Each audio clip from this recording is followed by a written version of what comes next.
কোথায় ভাগবে? India? India কিন্তু তাদের নেবে না, একমাত্র বঙ্গোপসাগরে তাদের ভাগতে হবে। আজকে তারা জুলাইয়ের যে এক দফার ঘোষক নাই ইসলামের ক্রেডিট চুরি করে নেয়, কালকে আরো কত কি চুরি করবে। তারা খাম্বা থেকে কারেন্টও চুরি করবে, গ্যাসের বিদ্যুৎও বিল বাড়াবে, ফ্যামিলি কার্ডের নাম করে কিন্তু 2000 কোটি টাকা অলরেডি শেষ। আজকে 11 দলীয় ঐক্যজোটের এই মিছিলে একটা জিনিস প্রমাণিত হয়ে গেছে, কারা আমরা আসলে জুলাইয়ের পক্ষে রয়েছি আর কারা জুলাইকে বেচে এখন ব্যবসা করছে।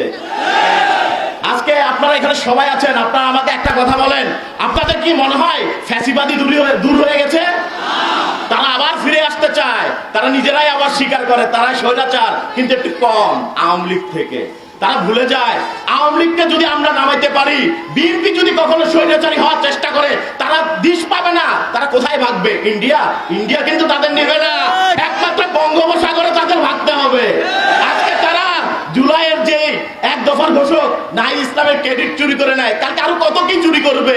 তারা খাম্বা থেকে কারেন্টও চুরি করবে, গ্যাসের বিদ্যুৎও বিল বাড়াবে, ফ্যামিলি কার্ডের নাম করে কিন্তু 2000 কোটি টাকা অলরেডি শেষ। এই 2000 কোটি টাকা কাদের? আমাদের রক্তের টাকা, আমাদের ট্যাক্সের টাকা। এটা নিয়ে তারা এখন ছিলিমিলি খেলছে, ফ্যামিলি কার্ডের লোভ দিয়ে তারা ভোট নিচ্ছে, ইলেকশন ইঞ্জিনিয়ারিং করে। আর আরেকটা বড় বিষয় আমি বলতে চাই, গতকালকে যে ঘটনাটা, আমার ভাইরা, আমার ছাত্র শিবির ভাইরা, আমার ছাত্র শক্তির ভাইদের উপর হাসপাতালে যে নরকীয় হামলা করেছে, তারা কি মনে করেছে তারা কি এখানে ইসরায়েলের মতো হতে এসেছে যে গাজার হাসপাতালে বোমা বিস্ফোরণ করে মেরে ফেলবে?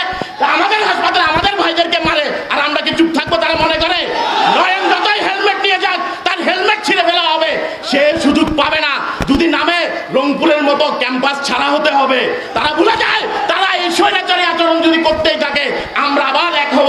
আমরা আবার আন্দোলন চাই না, আমরা আপনাদেরকে সুযোগ দিতে চাই, কিন্তু যদি আপনারা সুযোগের সদ্ব্যবহার না করেন, আবার ফ্যাসিস্টন ইনশাল্লাহ এই 11 দলীয় ঐক্যজোট এখন যেমনি মাঠে আছে আবার মাঠে নামবে এবং আপনাদেরকে গদি থেকে নামিয়ে নিবে।